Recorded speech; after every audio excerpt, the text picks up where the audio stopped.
பார்த்து வருகிறோம். சென்னை மண்ணடி அருகே சாலையில் பெண்ணிடம் அநாகரிகமாக நடந்து கொண்டவருக்கு தர்மடி கொடுத்து போலீசில் ஒப்படைத்த சம்பவம் அரங்கேறியிருக்கிறது. அந்த காட்சிகளையும் பார்த்து வருகிறோம். விவரங்களோடு இணைகிறார் நம்முடைய செய்தியாளர் முரளி. முரளி, என்ன நடந்தது? அந்த நபர் யார்? முழு விவரங்கள். வணக்கம்.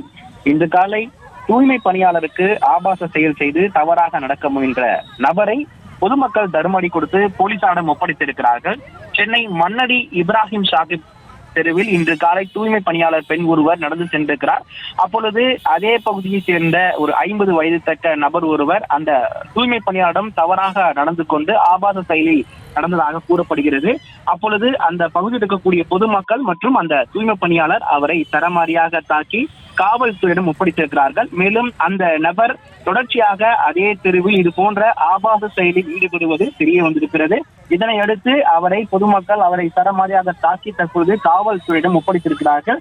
மேலும் அந்த நபர் மீது வழக்கு பதிவு செய்து போலீசார் விசாரணை மேற்கொண்டு வருகிறார்கள்.